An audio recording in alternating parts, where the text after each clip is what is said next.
વિશાલભાઈ નમસ્કાર, વેલકમ. હા સર. હા, થેન્ક યુ સર. નમસ્કાર. મારો વોઇસ તમને પ્રોપર સંભળાય છે વિશાલભાઈ? હા, સંભળાય છે.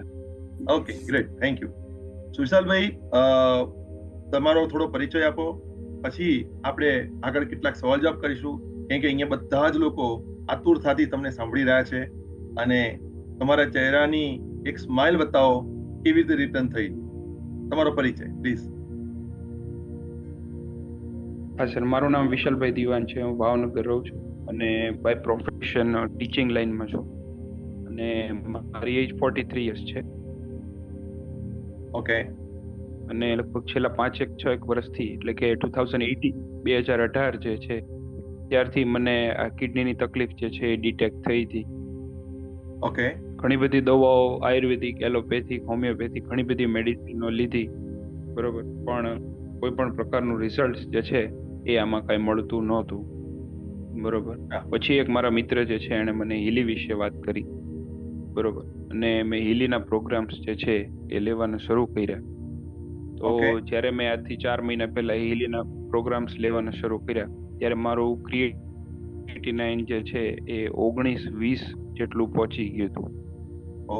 જેને કારણે ડોક્ટરે એમ કીધું કે હવે તમારે ડાયાલિસિસ જે છે એ કરવું પડશે, એ સિવાય બીજો કોઈ જ રસ્તો નથી. બરાબર.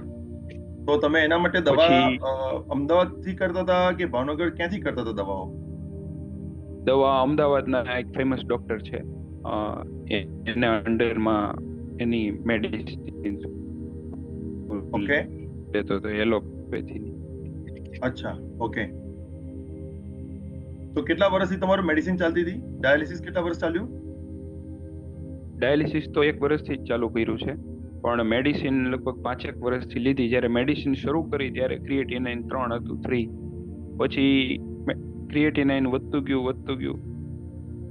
3 નું 7 થયું, 7 નું 10 થયું, 10 નું 12 થયું, 12 નું 16 થયું અને છેલ્લે 20 ક્રિએટિનાઇન થઈ. મતલબ એ કહેવાનો ભાવાર્થ એ છે કે તમે મેડિસિન રેગ્યુલર લેતા હતા, પરંતુ પોતાનું બોડીમાં ક્રિએટિનાઇન કંટ્રોલમાં નતું આવતું. નહીં, કોઈ મેડિસિનની કોઈ જાણે અસર જ ન થતી હોય. ક્રિએટિન ગમે એટલી મેડિસિન તમે ખાઓ, ક્રિએટિનાઇન જે છે એ સતત વધતું જ જાય, એની ઉપર આપણો કોઈ કંટ્રોલ રહેતો નથી. અચ્છા, એનાથી તમારા સ્વભાવમાં કોઈ ચીડિયાપણું કે કોઈ એવી ફરક પડ્યો તો? મેડિસિન ખાવાને કારણે હા, થોડોક સ્વભાવ જે છે એ મારી વાઈફ મને ઘણી વાર કહેતી કે તમારો સ્વભાવ જે છે એ પહેલા કરતા બહુ ચીડિયો ને એવો થઈ ગયો છે. અચ્છા, ઓકે. અને ખાણીપીણીમાં કોઈ ચરી પાડતા હતા ખરા? ખાણીપીણીમાં આ જે કઠોળ જે છે, મગ છે, ચણા છે, મઠ છે, એવું બધું લેવાની ના પાડી હતી. પાણી જે છે એ 1.5 લીટરથી વધારે પીવાની ના પાડી હતી. અને એમણે બહારનું ફૂડ જે છે એ ખાવાની ના પાડી હતી. અને દૂધની આઈટમ જે છે, શ્રીખંડ છે, આઈસ્ક્રીમ છે, એ બધું લેવાનું ઓછું કીધું હતું. ઓકે. તો એમાં તમે ભૂલ કરતા હતા કે પાડતા નતા? શું કરતા હતા? નહીં, પરેજી તો હું ખૂબ પાડતો હતો. ખૂબ જ સ્ટ્રિક્ટ પરેજી મેં પાડી હતી. ડોક્ટરે કીધું એ પ્રમાણે જ તે કરતો હતો. પણ છતાં ક્રિએટિનાઇન જે છે એ કઈ ઓછું થતું નતું. એ તો બસ કન્ટિન્યુઅસ વધતું જ જતું. અને બ્લડ રિપોર્ટમાં કેવું રહેતું હતું તમારે? બ્લડ રિપોર્ટમાં એવું રહેતું હતું સર કે મારા લોહીના ટકા જે છે એ 7, 8, 8.5, બસ, એનથી ક્યારેય લોહીના ટકા વધતા નહોતા. એટલે એ માટે ડોક્ટર જે છે હિમોગ્લોબિન, હાઈ HB, એ રિપોર્ટ મારી પાસે પડ્યા છે અત્યારે, ફાઇલ તે છે. એમાં ડોક્ટર જે છે લોહીના ટકા વધારવા માટે મને એરિથ્રોપોઇટિનના ઇન્જેક્શન્સ આપતા હતા, બરોબર. એ ઇન્જેક્શન, એક ઇન્જેક્શનની કિંમત 1,000 રૂપિયા હતી, બરોબર. પહેલા એણે મને એમ કીધું કે તમારે દર મહિને ઇન્જેક્શન લેવા પડશે. પછી મહિને 1 વાર હું લેતો, છતાં કઈ લોહીના ટકા વધતા. ઓકે. છતાં કઈ લોહીના ટકા જે છે એ વધતા નહોતા. પછી એને દર 15 દિવસે કરી નાખ્યા, તોય તે લોહીના ટકા ન વધ્યા. પછી એને દર અઠવાડિયે કરી નાખ્યા, તોય તે લોહીના ટકા ન વધ્યા. પછી એને અઠવાડિયામાં 2 વાર કરી નાખ્યા, બરોબર. ત્યારે માંડ લોહીના ટકા કઈક 7 હતા, એના કઈક 8.5 એટલા થયા, બસ. એનાથી 8.5 થી તો કોઈ દિવસ વધ્યા જ નથી લોહીના ટકા મારા. ઓકે. અને હીલીનો વપરાશ તમે કેટલા સમયથી કરો છો? દિલ્હીનો વપરાશ જે છે એક મારા મિત્ર છે અહીંયા વિરાણી ચોક છે, હું કાળિયા બીડમાં રહું છું ત્યાં, મનોજભાઈ શેતા કરીને છે, એની ડોક્ટર પાસે આ સાહેબની પાસે? ડિવાઇસ પહેલી વાર મેં, હા ડોક્ટર આયુર્વેદિક સાહેબ છે, ડોક્ટર છે અને તે. એની પાસે, હા. હા આયુર્વેદિક ડોક્ટર છે. એમની પાસે મેં આ ડિવાઇસ પહેલી વાર જોયું, અને એમની પાસે હું પેઇડ સર્વિસ જે છે પૈસા આપીને સિટિંગ લેવા માટે જતો હતો. પછી મને આમ ધીમે ધીમે શરીરમાં પહેલા કરતા સારું લાગવા માંડ્યું, મારા સ્વભાવમાં ફેર પડી ગયો. પછી થોડું યુરિન આઉટપુટ જે છે એ પણ થોડું થોડું વધવા માંડ્યું, અને આ બીજા બધા જે ક્રાઇટેરિયા હતા, પોટેશિયમ છે, ફોસ્ફરસ છે, એ બધું પણ ધીમે ધીમે સારું એવું કંટ્રોલમાં આવવા માંડ્યું. અને મારી જે બીજી બધી કિડની સિવાયની જે વધારાની મેડિસિન્સ હતી એ બધી ધીમે ધીમે ઓછી થવા માંડી, ને અમુક તો પછી સાવ બંધ જ થઈ ગઈ એ રીતે. ઓકે. સો એનાથી તમે બાકી જે ચરી પાડો છો એ કન્ટિન્યુ કરી રહ્યા છો કે એમાં બી થોડો સુધારો થયો હીલીના વપરાશ નહીં, પછી? હવે તો કાંઈ ચરી પાડવાની જરૂર નથી, કારણ કે એમાં એવું છે કે છેલ્લા 1 વર્ષથી તો હું ડાયાલિસિસ કરાવું છું, એટલે ડોક્ટરે હવે બધું ખાવાની છૂટ આપી છે. પાણી જે છે લિમિટેડ પીવાનું છે, બાકી એણે કીધું કે તમે બધી વસ્તુ જે છે ખાઈ પી શકો છો, હવે કોઈ તમારે ચરી પાડવાની જરૂર નથી એ રીતે. ઓકે. હીલીના વપરાશની અંદર તમે કયા પ્રકારના પ્રોગ્રામ રન કરો છો? મતલબ તમે કિડનીના પ્રોગ્રામ્સ છે, એવું કોઈ સ્પેસિફિકેશન, કોઈ ગાઈડલાઈન છે તમારી પાસે? હા, હીલીમાં છે ને, સૌથી પહેલા તમે હીલી પરચેસ કર્યું એને આજે લગભગ 3 મહિના આજે જ તે પૂરા થયા છે, ઓ. બરોબર.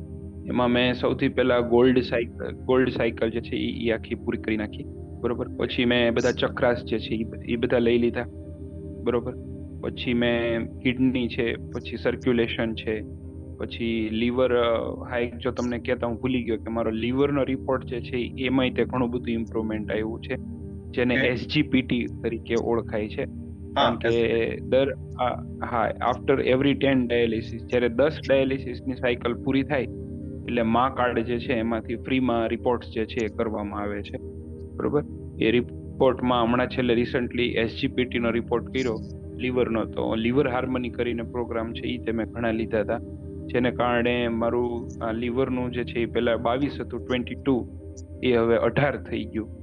એટલે કે લીવર રીતે પહેલા કરતા ઘણું સારું કામ કરવા માંડ્યું છે, ઓ, બરોબર. અને મારા, કોંગ્રેચ્યુલેશન. અને હા, થેન્ક યુ સર. અને અમારા જે લોહીના ટકા જે છે, હજી હમણાં જસ્ટ આજે કઈ તારીખ થઈ, 24 તારીખ થઈ ને, 17 તારીખે તે મારા લોહીના ટકાનો એ લોકોએ રિપોર્ટ કાઢ્યો હતો, એમાં મારા લોહીના ટકા 12.5 થઈ ગયા છે, 12.5. ઓ, લાસ્ટ તમારે 8.3 હતા, એનાથી સીધા 12.5% આવી ગયા 3 મહિનામાં. હા, 8, વેરી ગુડ. હા, 3 જ મહિના મેં હીલીના પ્રોગ્રામ લીધા, એમાં મારા લોહીના ટકા જે છે 12.5 થઈ ગયા, જે મારી માટે મિરેકલ સમાન છે. કારણ કે બરાબર. Very good, very good. હા, કારણ કે આટલા મને 5 વર્ષથી આ રોગ છે, કિડનીનો ડિઝીઝ, એમાં અત્યાર સુધીમાં કોઈ દિવસ મારા લોહીના ટકા 12.5 થયા નથી, બરોબર. મતલબ એટલે તમે, સૌથી પહેલા તમારી બોડી ધીમે ધીમે એવું કહી શકાય કે ગાડી ગેરેજમાં આવી ગઈ હતી, પરંતુ ગાડી હવે ક્લાસ 5 થવાની જગ્યાએ પાછી ઓરિજિનલ મર્સિડીઝ તરફ જઈ રહી છે, રાઈટ? સાચી વાત છે સર. પછી લોહીના ટકા વધી ગયા, પછી હમણાં એ લોકોએ ઓલો યુરિયાનો રિપોર્ટ કર્યો હતો, કારણ કે જે માણસની કિડની ફેલ થઈ ગયું એને યુરિયા જે છે બોડીમાં એ સતત વધ્યા કરતું હોય છે, કારણ કે યુરિયા જે છે શરીરનો એક પ્રકારનો કચરો છે, બરોબર, કે જે કિડની જે છે ફિલ્ટર કરે છે અને યુરિન દ્વારા બહાર કાઢે છે. ઓકે. હલો. હા, કરેક્ટ. એટલે સર, હા, એટલે યુરિયા મારું હતું છેલ્લે 102 કે 108 એટલું યુરિયા હતું, જે ઘટીને અત્યારે 65 આવી ગયું છે, 65 આવી ગયું છે. Okay, okay. અને એની નોર્મલ વેલ્યુ, હા, મતલબ એ કહી શકાય કે તમારી જે વેલ્યુએશન છે, બોડીની જે પાવર છે, એ ઇન્ક્રીઝ થઈને ધીરે ધીરે તમારી બોડી એક સારા લેવલ પર ઇન્ક્રીઝ થઈ રહી છે. આનાથી પરિવારમાં કેવો ફરક છે? પરિવારના લોકો કેમ છે? પરિવારના લોકો સર બહુ જ બધા ખુશ છે, અને ખૂબ જ બધા આનંદમાં છે. અને એ લોકોનું કહેવું એમ છે કે જો આપણને 5 વર્ષ કે 2 વર્ષ પહેલા જો આ હીલી મળી ગયું હોત તો આપણે આ ડાયાલિસિસ ને એ બધી માથાકૂટમાંથી બચી જાય અને આવી બધી કોઈ પરિસ્થિતિ જ ઊભી ન થાય કે આપણે ડાયાલિસિસ કરાવવું પડે. એ પહેલા તે આ ડિઝીઝ જે છે એ ઘણો બધો રિકવર થઈ ગયો હોત અને આપણે આ બધી ઓલામાંથી બહાર નીકળી ગયા હોત, ડાયાલિસિસ ની બધી ઝંઝટમાંથી. કરેક્ટ. તમને એક ઇન્સિડન્ટ મને યાદ આવે છે, તમારી સાથે શેર કરું છું. જ્યારે હું ભાવનગર આવ્યો હતો ત્યારે ડોક્ટર મનોજ શાંતા સાહેબની કેબિનમાં આપણે બેઠા હતા અને ત્યારે આપણે બંને બહાર હા સોફામાં બેસીને તમારી લગભગ ચોથી કે પાંચમી સીટિંગ હતી. તમારે એક કોન્ફિડન્ટ નતો આવતો તમને કે સાહેબ હું શું કરું, હા કેવી રીતે થશે, શક્ય છે કે નહીં. યાદ છે તમને કદાચ? હા સર, સાચી વાત છે.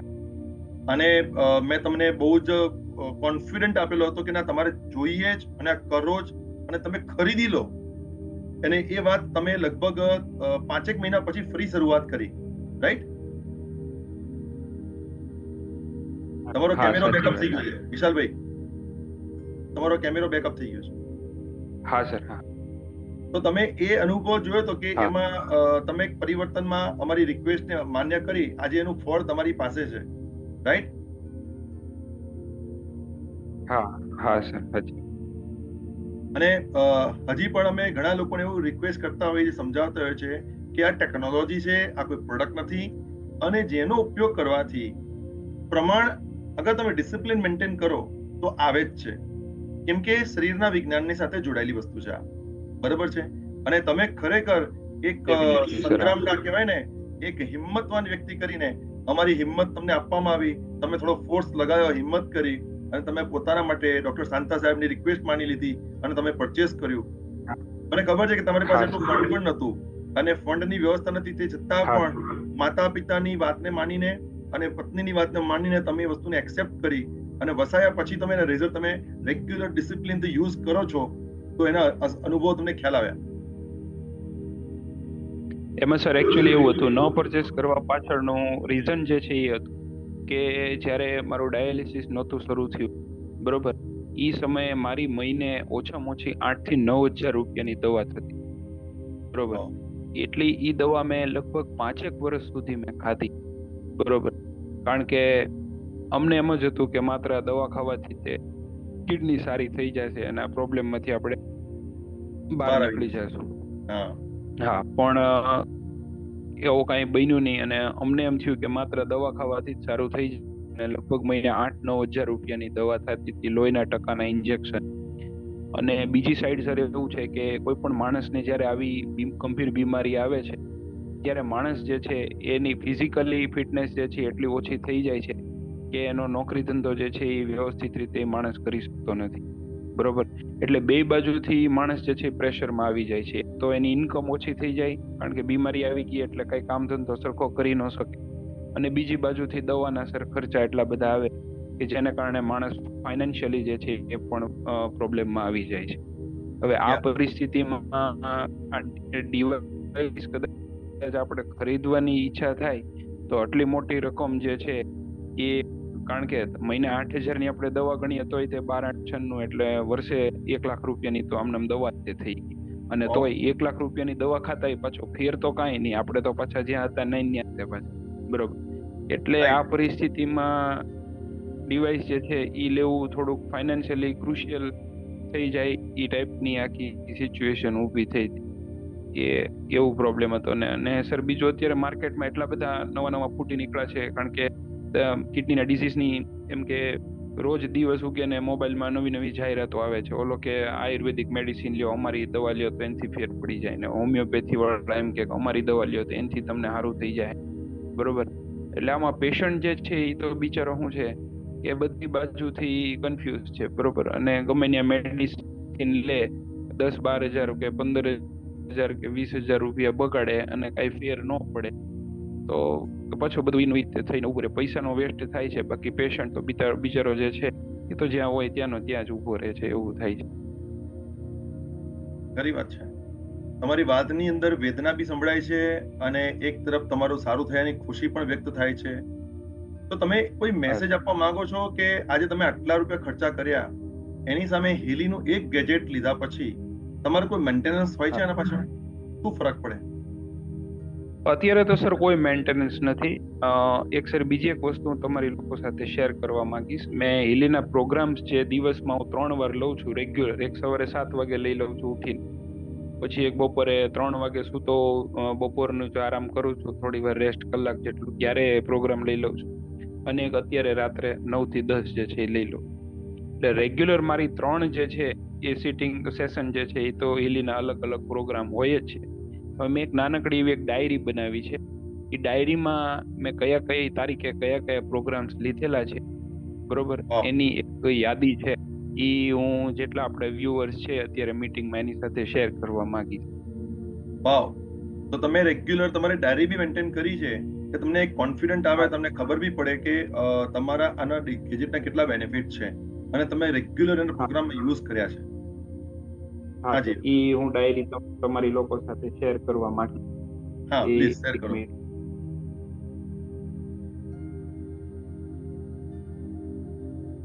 તો આમાં બધા કયા પ્રોગ્રામ કઈ તારીખે લીધેલા છે એનું આખું જો લિસ્ટ બતાવે છે. હમ. વાવ, દેખાય છે? ખૂબ સરસ તો મેન્ટેન હું પેજ, કરેલું તમે. હા. હા, તો અમે પેજ ફેરવું, જો કઈ તારીખે કયા પ્રોગ્રામ્સ લીધેલા છે એ બતાવે છે. હા હા, ઇંગ્લિશમાં લખેલું છે. બરાબર છે. તમે કોઈ મોકો મળે તો મારી એવી રિક્વેસ્ટ કરી કે તમે એ તમારા પ્રોગ્રામ છે ને એક વખત કેવી રીતે તમે કર્યા એનો એક સ્ક્રીનશોટ લઈને પીડીએફ મોકલજો, તાકી બીજા ઘણા બધા વ્યુઅર્સને એનો ફાયદો તમને બતાવવામાં આવે. બરાબર ને? અત્યારે તમને સર દેખાય છે? મેં હા, બિલકુલ પાછલો દેખાય છે. કેમેરો ચાલુ કર્યો મેં. હા, દેખાય છે, દેખાય છે? દેખાય છે. એકદમ સરસ દેખાય છે. બરોબર. એ તારીખ વાઇઝ લખ્યું છે, સવાર સાંજના પ્રોગ્રામ તમે? સવાર બપોર સાંજ 3 પ્રોગ્રામ લીધેલા છે એ દેખાય છે જો. અચ્છા, તારીખ વાઇઝ ડેટ લખેલું વાઇઝ. તમે. બહુ સરસ. હા, તારીખ વાઇઝ લખેલું છે. બહુ સરસ, બહુ સરસ. બરોબર. દેખો વ્યુઅર્સ, તમને બધા અને માટે છે. અ, અ, વિશાલભાઈ દિવાન મારી સાથે અત્યારે ચર્ચા કરી રહ્યા છે, જેઓ ભાવનગર ખાતેથી છે. અને વિશાલભાઈ દિવાનને કિડનીની એક ઇસ્યુ હતી છેલ્લા 2018 થી ને વિશાલભાઈ? હા, 2018. 2018 થી, અને છેલ્લા 1 વર્ષથી તેઓ ડાયાલિસિસ થી પીડાય છે. ડાયાલિસિસ ની અંદર એમને તકલીફ પડતી હતી. હિલીનો ટેકનોલોજીનો ઉપયોગ એમણે શરૂ કર્યો પોતાના સાથે, દવાઓ સારું ચાલુ રાખી તેની સાથે. અને છેલ્લા 4 વર્ષથી દવાઓ સતત પ્રયત્ન કર્યા છે, છતાં પણ કોઈ પ્રયત્ન એમનો સફળ નતો મળતો. હિલી ગેજેટના ઉપયોગથી એમને આનો ઉપયોગ ચાલુ કર્યો. પોતે ડાયરી બતાવી રહ્યા છે, એ ડાયરી એમને મેન્ટેન કરી છે. અત્યારે તમે જુઓ કે આ ડાયરી તમે બતાવે છે, જેની અંદર એ ડાયરીની અંદર દરેક લોકોને જાણકારી મળે કે તેઓ કેવી રીતે પ્રોગ્રામને ફોલો કરતા હતા. આ ડાયરીમાં આપણી શો કરી રહ્યા છે, રાઈટ? તો પ્રોગ્રામને એ ફોલો અહીંયા સર જો, કરતા. હા, અહીંયા સર નીચે લખેલું છે જો 3 months completed. Very good, very good. તમારા રાઇટિંગની એનર્જી જેવી હતી કે જેના કારણે તમને આજે સફળતા મળી છે, અને તમે સૌ વ્યુઅર્સની સાથે તમે અત્યારે શેર કરી રહ્યા છો, right? Thank you so much વિશાલભાઈ. આના સિવાય તમારે કંઈક બીજા વ્યુઅર્સને કહેવું છે કે કિડનીના કોઈ પેશન્ટ્સ હોય, કેમેરો તમે ચેન્જ કરો, તો કિડનીના કોઈ પેશન્ટ હોય અને એવા મિત્રોને કોઈ ગાઈડલાઈન જોતી હોય, તો તમે એવું શું એક સલાહ આપવા માંગો છો કે હીલી કેમ વાપરવું જોઈએ? તમારા ટૂંકા શબ્દોમાં કંઈક જણાવશો? સર મને તો આ જે છે એ પ્યોરલી સાયન્સ લાગે છે, કારણ કે અત્યાર સુધી એલોપેથીના ડોક્ટરે બધાને મગજમાં એવું જ ભૂસું ભરાવી દીધું છે કે કિડની ડિઝીઝ છે એના માત્ર 2 જ રસ્તા છે, કાં તો જીવો ત્યાં સુધી ડાયાલિસિસ કરાવો અને કાં તો કિડની ટ્રાન્સપ્લાન્ટ કરો. કિડની ટ્રાન્સપ્લાન્ટ કરવાનો 18 થી 20 લાખ રૂપિયાનો ખર્ચો છે, જે સામાન્ય માણસને પોસાય એવી વાત નથી. ચાલો આપણે કિડની ટ્રાન્સપ્લાન્ટ કદાચ કરી નાખીએ, પણ એ ટ્રાન્સપ્લાન્ટ કરેલી કિડની જે છે એ કેટલો સમય ચાલવાની છે એની કોઈ ગેરંટી આપતા નથી, બરોબર? કદાચ 6 બરાબર છે. મહિના ચાલે, વર્ષે ચાલે, 5 વર્ષે ચાલે, 6 વર્ષે ચાલે, વળી પાછી કિડની ફેલ થઈ જાય, વળી પાછો એ માણસ ડાયાલિસિસ ઉપર આવી જાય, પાછું કિડની ટ્રાન્સપ્લાન્ટ.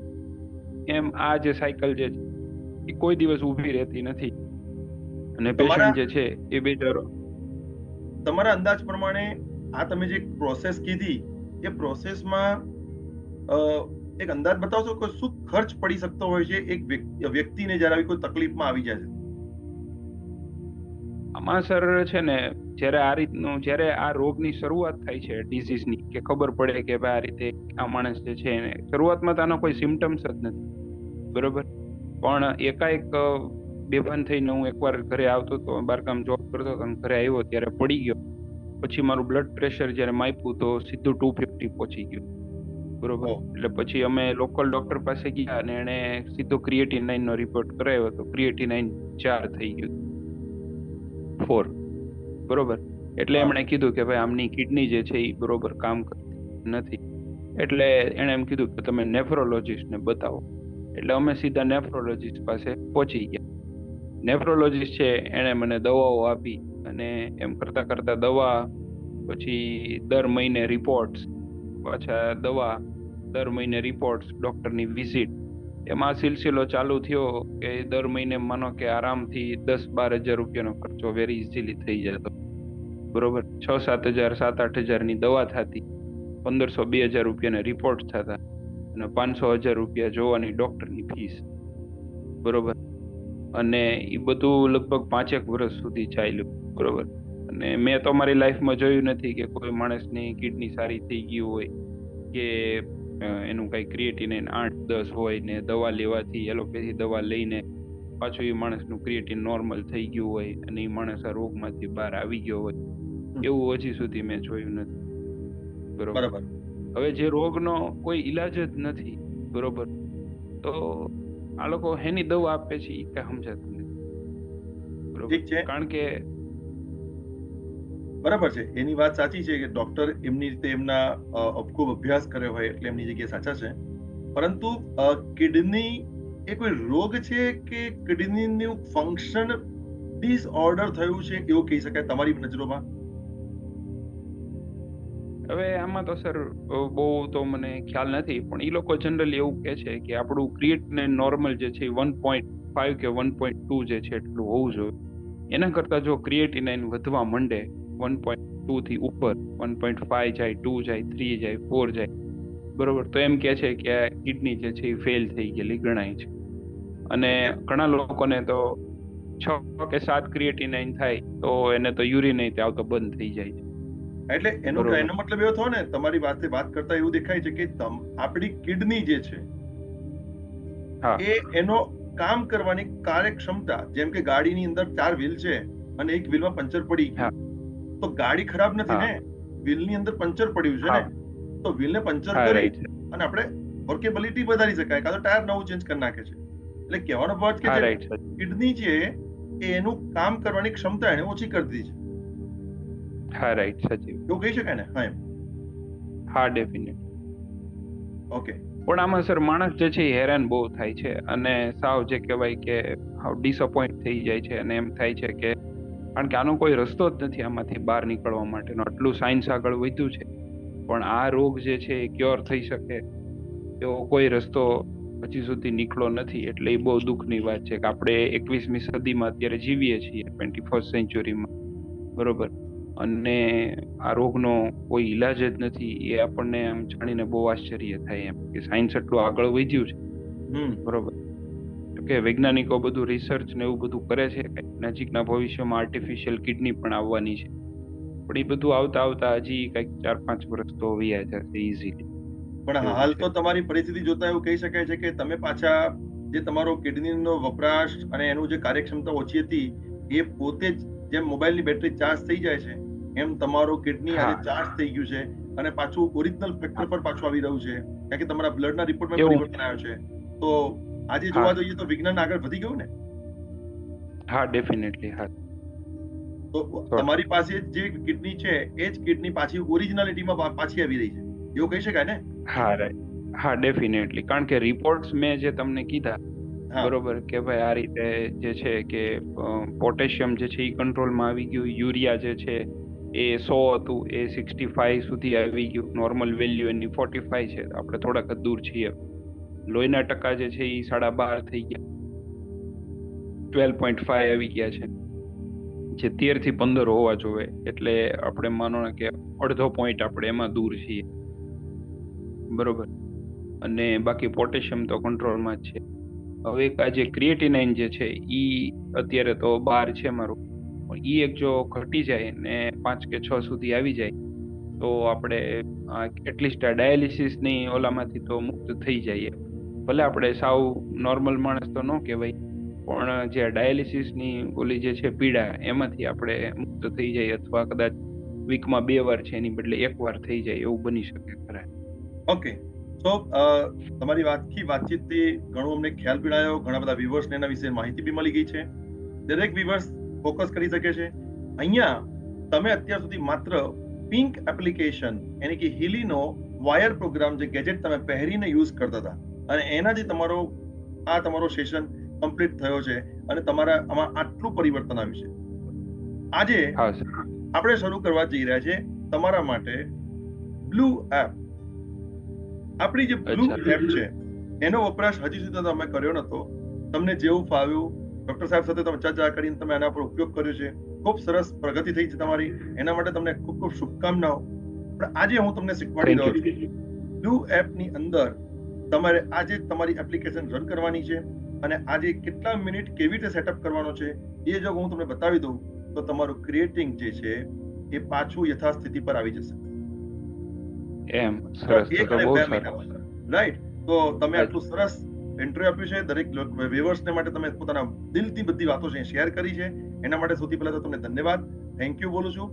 એન્ડ હું અત્યારે બધા વ્યુઅર્સની સાથે હું કન્ટિન્યુઅસ કરીશ અને તમને એવું એક વસ્તુ બતાવું કે જો બ્લુ એપનો ઉપયોગ તમે જો ખરેખર કરો છો તો બ્લુ એપ એવી જબરજસ્ત ચીજ છે, એનું વિજ્ઞાન એટલું જબરજસ્ત છે જેને ક્વોન્ટમ એન્ટેંગલમેન્ટ રિયલ ટેકનોલોજીનો જેમાં ઉપયોગ કરવામાં આવેલો છે. અને આ ટેકનોલોજી જે છે એને પુરસ્કૃત કરવામાં આવી છે 5 ઓક્ટોબર 2022 ના રોજ 3 વૈજ્ઞાનિકને હમાતે. હું એમનું તમને ફોટોગ્રાફ્સ બતાવું છું અત્યારે, તમને એના વિશે ધ્યાન બી દોરું છું. અને તમે જાણજો કે જો આપણે આનો ઉપયોગ કરીએ છીએ તો દોસ્તો આપણા જીવનની અંદર હું પોતે બી અગર એમ કહું તો રેગ્યુલરમાં અત્યારે અમે બ્લુ એપનો ઉપયોગ પણ કરી રહ્યા છીએ.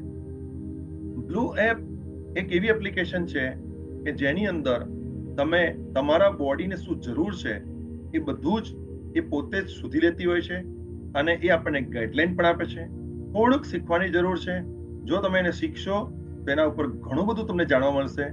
અને બ્લુ એપ એક એવી ટેકનોલોજી છે કે જેના કારણે એડવાન્સ ટેકનોલોજીનો ઉપયોગ આપણે કરીને આપણામાં પિંક અને બ્લુ બંનેનો સમન્વય કરીએ તો બોડીના બ્લડ સેલની ઇન્ફોર્મેશન ફિલ્ડ ઉપર જઈને એ ટેકનોલોજી કામ કરે છે. તમને હું એક સ્ક્રીન શેર કરવા જઈ રહ્યો છું અને સ્ક્રીન શેરમાં જે સાયન્ટિસ્ટ છે જેઓએ આની શોધ કરી એમનું હું તમને પ્રત્યક્ષ ચિત્ર બતાવી રહ્યો છું. તમે જોઈ શકો છો આ છે 3 સાયન્ટિસ્ટ જેઓને નોબેલ પુરસ્કાર મળ્યો છે ફિઝિક્સની અંદર.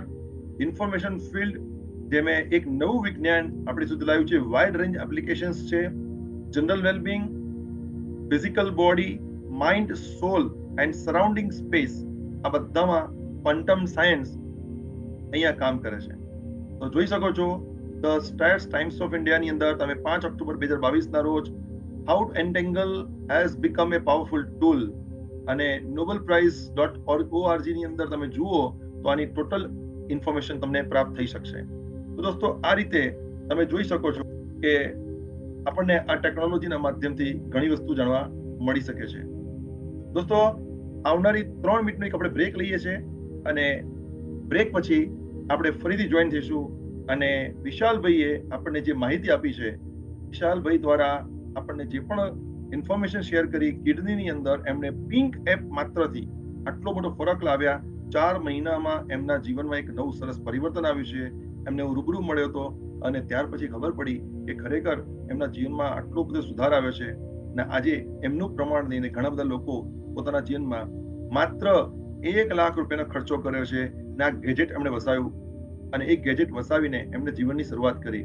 હવે પોતે એના ડિજિટલ ન્યુટ્રિશન પણ આપણાથી મેળવી શકશે અને એને પણ અપગ્રેડ કરવાના છે તાકી જે અત્યાર સુધીમાં જેટલો ખર્ચ થયો છે એની સામે આ માત્ર 4 મહિનાની અંદર એમનું જીવનમાં આગળ બચી ગયા અને એમને વધુ મોટું પ્રમાણ મળવા જઈ રહ્યું છે. અને વધુ સારું પ્રમાણ કેવી રીતે મળે એને બ્લુ એપ આજે હું એમને શીખવવા જતો હતો તો મને એવું લાગ્યું કે લાવ આ એક સરસ ઓપોર્ચ્યુનિટી છે, હું આપ સૌને આમંત્રિત કરું અને આ ઓપોર્ચ્યુનિટી લાઈવલી બ્લુ એપ કેવી રીતે રન કરવી, કેવી રીતે એની અંદર વપરાશ કરવાની અને કેવી રીતે એના બેનિફિટ લઈ શકાશે પૂરેપૂરા એ દરેક એપ્લિકેશનો હું આપને શીખવાડવા જઈ રહ્યો છું અને બતાવવા જઈ રહ્યો છું. માત્ર 2 મિનિટના બ્રેક સુધી આપણે લોકો ફરીથી લોગિન કરશું. 2 જ મિનિટનો બ્રેક લઈ લઈએ અને બ્રેક લઈને બધા ફ્રેશ થઈ જાઓ અને અગેન લોગિન કરીએ છીએ ફટાફટ. અને હું સ્ટાર્ટ કરવા જઈ રહ્યો છું એક્ઝેક્ટ 10:07 મિનિટે હું સેશન સ્ટાર્ટ કરી દઈશ. 2 મિનિટનો વિરામ આપું છું. Thank you so much. દરેક લોકો ફરીથી લોગિન કરશું અને બ્લુ એપને વપરાશને ફરીથી શીખીશું. Thank you and thank you.